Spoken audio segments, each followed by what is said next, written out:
Welcome to Influential Entrepreneurs, bringing you interviews with elite business leaders and experts, sharing tips and strategies for elevating your business to the next level. Here's your host, Mike Saunders. Hello and welcome to this episode of Influential Entrepreneurs. This is Mike Saunders, the Authority Positioning Coach. Today we have with us Robin Cangie, who is the founder of the Empowered Freelancer. Robin, welcome to the program. Hi, Mike. Thank you. I'm so excited to be here. Yeah, and I'm excited to talk with you because these days people know that you can start a business or create a side hustle without stopping your full-time job and without having to buy, businesses or whatnot. And freelancing either allows them to do more than they could do because it takes things off of their plate, or it just opens up doors. So I'm excited to see your approach to this industry. So before we get into that, give us a little bit of your background and then what led you to start your agency.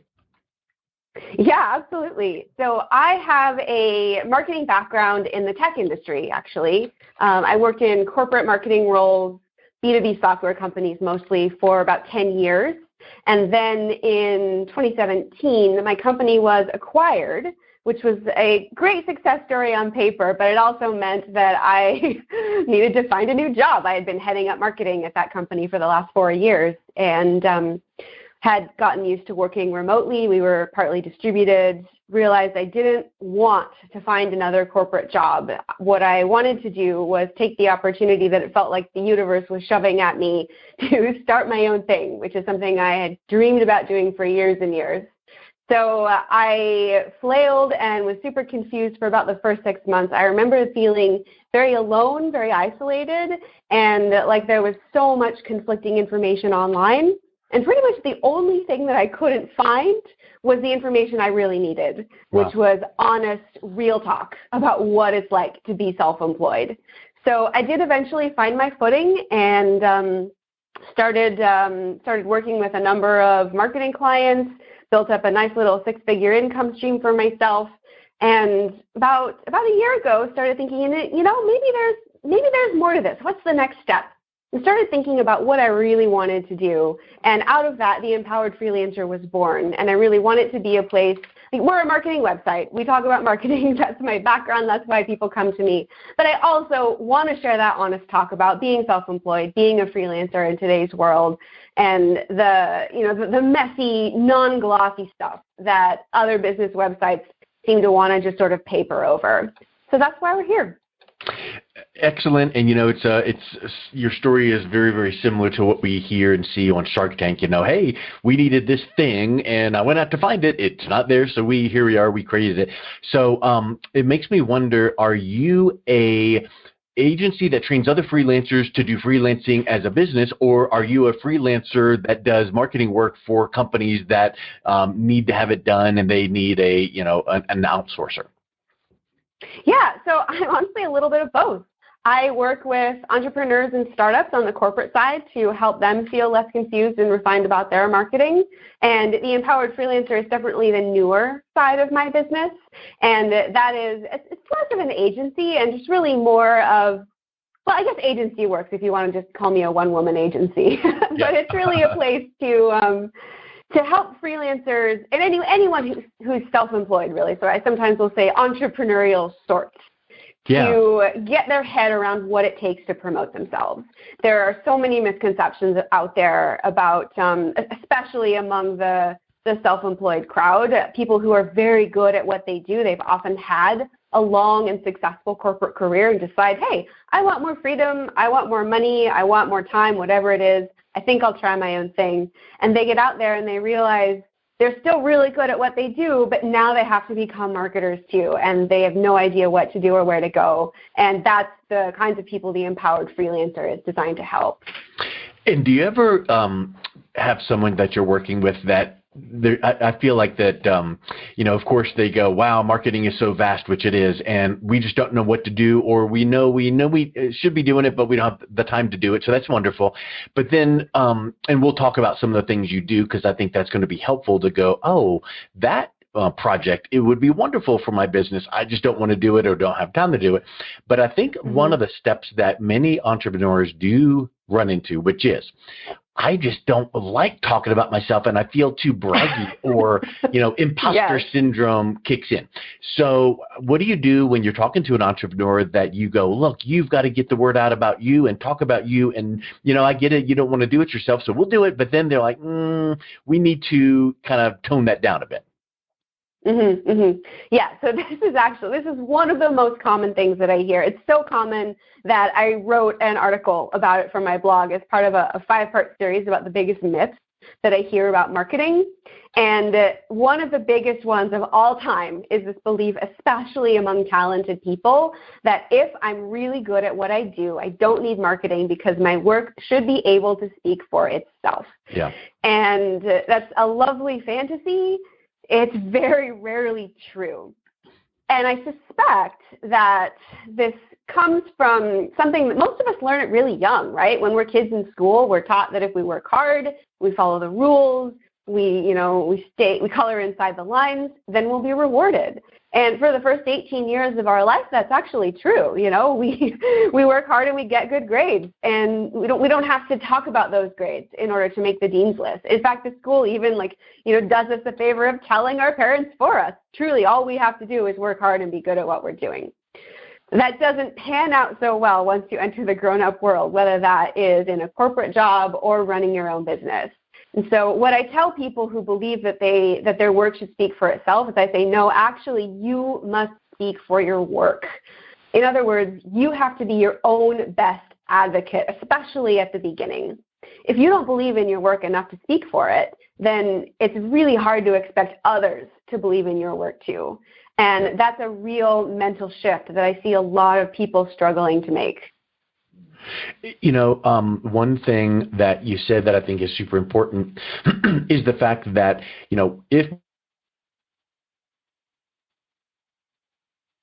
is kind of like a old, way back in the day, old school, thought, which is it might have been accurate way back then, but something happened, a few years ago, and by a few, I mean probably like 10 plus, the digital age comes, and people can get anything they want immediately. So while your work in whatever industry or whatever you do might stand for stuff and you might find referrals and word of mouth kicking in, these days people need X, whatever that they're looking for.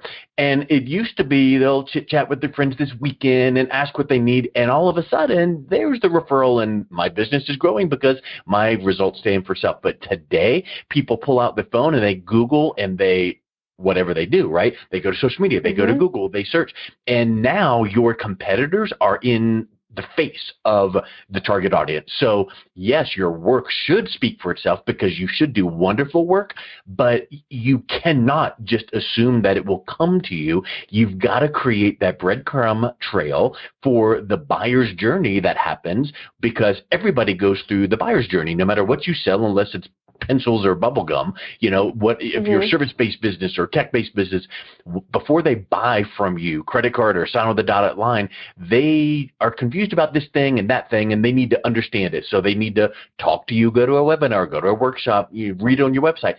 Those kind of things have to happen. So talk a little bit about what you recommend an entrepreneur to do to establish that, and then what you would do to take that off their plate. Because you're not just going to say, oh, I've got it covered and poof, I'm going to do it. You're going to teach your clients why it's important. You're going to have them understand the strategy, and then you're going to go, okay, don't fret, I'm going to do it for you. So I want to make sure we're clear about one thing. I'm not very much of a done for you service.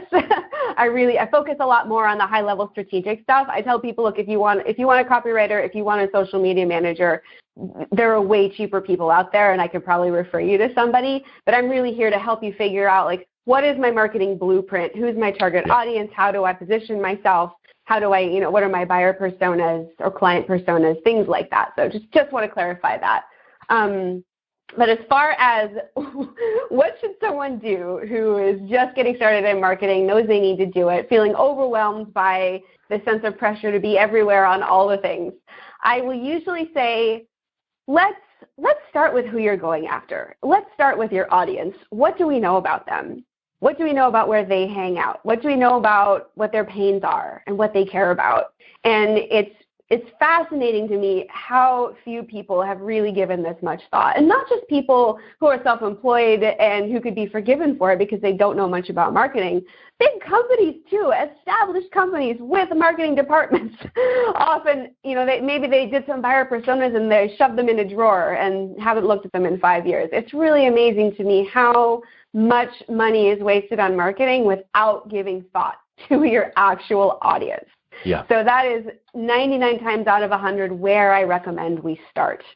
And that can take a number of different forms depending on the business that you're in and the kind of work that you provide. But it usually means conducting a bit of research on your own. And this is something that I will help people with. I will go out and conduct client interviews. I can help them kind of put together a program to get this information, whether that's surveys or interviews or some of both.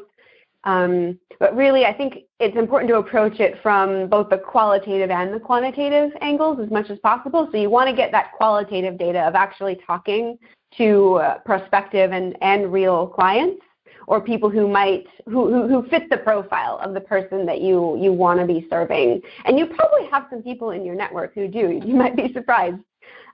People are usually pretty open to talking about their challenges and their reasons for choosing one service over another. It's also really helpful to take a look at the kinds of publications and thought leaders who are prominent within your target industry or market. That gives you a sense of what people at large are talking about, the kinds of problems that feel really present and pressing within the industry. And you can go to social media too. There are all kinds of Twitter, Facebook, LinkedIn, Instagram, even Clubhouse now groups of professionals in various industries who are talking about their work and talking about their challenges.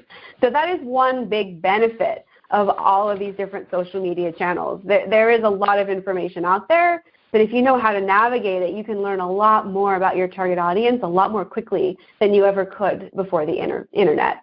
So long story short, that's where I recommend people start. Get to know your target audience. The rest of your strategy is going to flow from that. Yeah, I teach my clients to do, very, very much the same thing. You got to know who you want to talk to, really dialed in. You got to know what you specifically do to help them, so a really tight competitive advantage. And then you move on to who already has the know, like, and trust with your target audience so you can develop strategic alliances. So here, one thing when you were mentioning about interviews, I think that's really smart and powerful. It makes me wonder, though, when you're doing an interview, I'm assuming you're doing it on the behalf of client X, right? So, hey, I'm Robin. I'm working with client X and just wanted to get some, clarification or talk you through this, quick interview. How do you get past the fact that they probably are assuming that it's really a sales call? You're just calling it a survey or an interview. How do you just let them know that it's purely for research so that we can help craft our services, to better serve you in the future or whatever the case is? Mm-hmm. Yeah, I actually haven't had much of a problem with that. Well, maybe it's just me being cynical. Maybe. Well, I'll tell you what I do. I always request that the client introduce me. So I'm getting a warm handoff to this person. And then I will give a little spiel like, hi, I'm a marketing consultant. I'm working on behalf of X company or X client to help them understand who their best clients are and how to position themselves better in their market. And I'd love to ask you a few questions to help learn more about your experience working with this client. Or maybe if they're a network connection as opposed to a client, I'll say about your experiences in this industry that my client is interested in. So I really, from the beginning, just set the stage that this is a research call. And I also emphasize I'm grateful for your time. I haven't yet had to none of my clients who have gone through this have had to offer an incentive because there's usually enough goodwill already in the relationship that the person is willing to do it. And then once I start asking questions, it becomes very, very clear that it's not a sales call, that it's very much a research call. So I think setting good expectations at the beginning does most of the work, and then any lingering doubts go away as soon as I ask the first few questions. Yeah, that's a really good point. I think one of the results of that is not only the research you get, but I would venture to say that it kind of bolsters the relationship between the client and the company at the same time, because they realize, wow, my voice is being heard, and I appreciate that. So I think that's a big aspect that you're gonna experience. Yeah, I think people like being listened to, and they like feeling like they're important. And I don't remember where I saw some research about this once. I think in the Harvard Business Review, people like doing favors for other people and knowing like, oh, okay, I did this nice thing. Now this person kind of owes me a favor. Like that's a good feeling for them. Yeah. And so all of that usually creates a favorable tailwind for helping me get these interviews and getting the information that I need. Sounds really, really good. So I think that when people are hearing this and they're going, I do need marketing, I do need to polish up, who I'm speaking to, what's the a big takeaway or an aha that you would say, here's the one thing to consider with working with, Robin, because that's something that, intellectually, yeah, I should do that. But what's one thing that they're going to experience when they work with you? And then let's wrap up with what's the best way that people can reach out and connect with you. Yeah, absolutely. Well, I will say, first of all, if you're feeling confused about your marketing in any way, shape, or form, feel free to just reach out. We can schedule a no strings attached chat and decide together if it might be a good fit for you to work with me.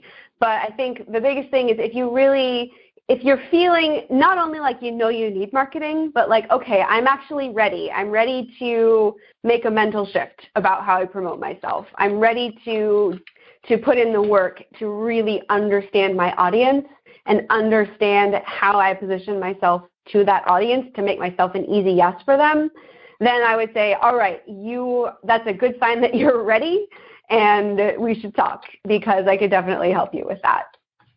Excellent. Well, Robin, it was really great connecting with you and learning about what you do with your clients and your approach to business and marketing. So thank you so much for coming on today.